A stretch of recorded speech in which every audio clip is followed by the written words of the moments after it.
Hey, Nation, Harry here. We march on. We're back with Andrew Bettany over across the pond in the UK.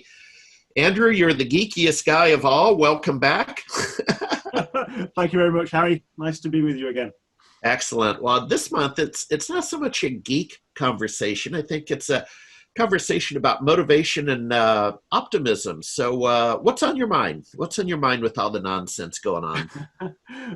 Yeah, exactly. Because of the nonsense, I think it's worth calling out. I had a few friends that I've talked to in the last few weeks. And it's difficult out there. And I want to make sure that you and I are reaching out to, to our techie buddies in the community and say, look, stay strong, stay focused.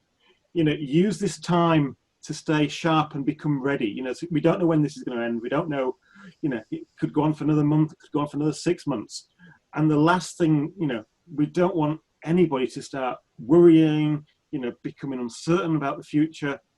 Take charge of what you can do, which is, focus on staying sharp, learn a new technology, stay active, stay positive, and, I'm a great learning evangelist. And that I've written lots of books and LinkedIn learning courses and Pluralsight courses.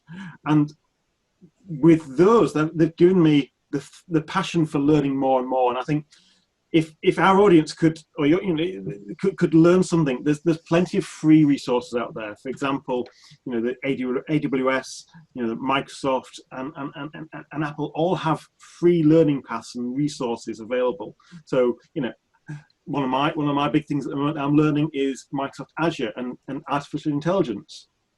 Your customers might be using Microsoft 365. There's a bunch of learning resources on the various Microsoft and AWS websites for people to learn for free. Yep. And another idea that I thought of was take on an intern or a school leaver. I'm really concerned about school leavers who might not go to university, or even university graduates who leave, and there's just little work out there. The normal career paths are like on hold. So they're eager, they're so keen to get work. So if any companies that can take them on and give them some work experience, that is what they need on their resume at the moment, is a helping hand. You might not have to pay them much. You might not, it might only be a few hours a week, but they need something to do. Otherwise, they might not have the same mental resiliency as you and I, and they need to be taken under our wing and say, look, help me out with some social projects, some social media, or look at a new market, or look at a new opportunity. And let's buddy up and do things together, and that will really help you keep your mind in the right place. But you're also helping somebody else. Yeah, a couple of thoughts. I did a course, Network Plus. I was a co-author on a course, Network Plus, for the CompT exam at Bigger Brains. So I don't know if you're familiar with Chip Reeves at Bigger Brains. He's amazing. He has stuck with that Bigger Brains for years and years and years and really grown it. And I'm looking off screen. That's why I was looking off screen. I would be comfortable. I'm looking at my commission report and some reporting that I won't show, but I'd be comfortable telling you that I'm looking at a chart that shows a spike in March and April, and then a little bit of stabilization in May and in July for his online learning, his video plays and impressions, 3x this past March compared to the prior March. Now, we all know why, right? I mean, we have the lockdown and everybody has time. And to your point in the background, learn. It's a great website, yeah. But it's really cool to validate what you're saying. I'm looking at it analytically. The other thing is this about helping out young people. Absolutely true. My son, the youngest son, is 22, last year of college, not having the most desirable college experience, unfortunately. But I've been encouraging him and trying to get something on his ledger, if you will, to get some experience. And Andrew, there are companies that will talk about unpaid internships, and that is a reality for some companies, right? That there's just a reality that there's no money. But you could, fill up the coffee, take out the garbage, get a little bit of experience figuratively. We're all social distancing, but you get the point that guys, that might be part of the answer. Is sometimes you just have to do what I'd almost call deficit spending, or AKA be an intern for free just to get this party started, Andrew. But that's a great idea, because kids need to learn how to speak the language of business. That's kind of what that would be. And any intern, can show their worth, so they might be making coffee one day, but the next day they've overheard a conversation, or they're talking in the cafe, and they're like, oh yeah, I know how to code, or I've used cloud computing, or I did a little bit of AI. Boom, they're like, come over here, we need your expertise. And especially, if they're open for opportunities, then I don't want to think interns are only the lower rank. Not at all. You get kids doing pretty good jobs, but they're not getting paid because it's a work experience. So it's what you put in, what you get out, and it's let's not think interns are only low caliber. They're not at all. But what I want to stop people are doing is literally becoming internal and thinking, oh, it's not worth it. It's not worth doing anything, and just play video games all day, because that's not going to help either. Yeah. So Harry Jr., if you're watching, take Andrew's advice. Hey, Andrew, final thought. The other conversation I've had with my son and his roommates, I actually just saw them recently down in San Luis Obispo, California, and made a little check-in trip. And, there's a reality that kids graduating this coming spring, Andrew, they may have to go to grad school. They may have to go straight through if there's no jobs and they want to continue to progress professionally. Yeah. You know what I mean? That's a good idea. If they can do that and keep learning, so they never stop. Because look, what's the point in taking a year out? Where are you going to go? What are you going to do? You're not going to travel. You're not going to get a job in the summer.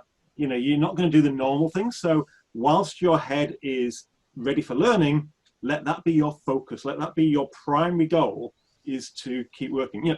You and I have both been really successful, Harry, and I did a year again at school when I was 13. I went from one school, I changed schools at 11, or 12, I think it was, and I had to go back a year because they were doing Latin and they're doing all these other crazy things, and I'd never done that for a year. It hasn't affected me, and yes, I took a little bit of stick for the first year with my friends being a year higher than me, but just keep moving. Listen, one more thing I want to mention. Yeah. Have you come across an author called Rudyard Kipling? He wrote the Jungle Book. Yeah, yes, I have. Okay, so look, he wrote the Jungle Book, which is a really popular, well-known kids' book, and he wrote that back in 1895, a long, long time ago. But he also wrote a poem called "If." And if I can sort this technology, I'll just share my screen. And you disable screen sharing. So look, let me read a few. Let me read a few lines of this poem, because it is an amazing poem. And did you ever think we're going to have poetry on your session? Yeah. But look, it says, if you can keep your head when all about you are losing theirs and blaming it on you, if you can trust yourself when all men doubt you, but make allowance for their doubting too, if you can wait and not be tired by the waiting, or being lied about and don't deal in lies, or being hated, don't give way to hating, and yet don't look too good or look too wise. I'm going to skip down to the last paragraph now. If you can talk with crowds and keep your virtue, or walk with kings, nor lose the common touch, it neither foes nor loving friends can hurt you. If all men count with you, but none too much, if you can fill the unforgiving minute with 60 seconds worth of distance run, then yours is the earth and everything that's in it. Which is more, you'll be a man, my son. So what that's saying is, you've only got 60 seconds in every minute. Everybody's got 60 seconds. Yep. Use it. Don't lose it. You'll never get that time again. So let's rejoice that we've got the same amount of time as everybody else. Let's fill it with stuff that we want to fill it with. That's positive for our lives. Yeah. No, that's a really good point. go back to some early entrepreneur endeavors in junior high and high school. So I was that kid, kind of the business nerd kid. And a friend of mine, we used to kind of compete. There would be the who can sell the most tickets to the raffle, right? There would be the school fundraiser. And we'd go to the Sears Mall and stand up there and sell raffle tickets and so on. Now, to his point, a guy named Kurt, now to his point, he and I do this to this day, but every day just do one thing that kind of moves the yardsticks forward. So, for example, when we get off this interview, I need to ping a sponsor in the cybersecurity area. Now, the individual I know has left that company and went to a different industry. And so I'm going to go up on LinkedIn and I'm going to type the company name in, right? And I'm going to find a new individual. And Andrew, that's one thing I can do today. Takes 5 minutes. Okay. So you've got, and that's it. Keep doing one thing. And if you feel good, do two things. Yeah. Don't wake up thinking, no, I don't want to do it today. Even people who win the lottery and have millions of dollars, they don't waste their time. They still use their time. Bill Gates is probably one of the busiest men we know. He's busy. Fill your time with things you enjoy doing. And if you've got lots of time, give it to somebody else, because we can never get time back. Well, we'll make that the final word. So, sir, enjoy the isolation, or as best we can. Get out for a walk, wash your hands. We'll talk to you next month. Thank you. Take care.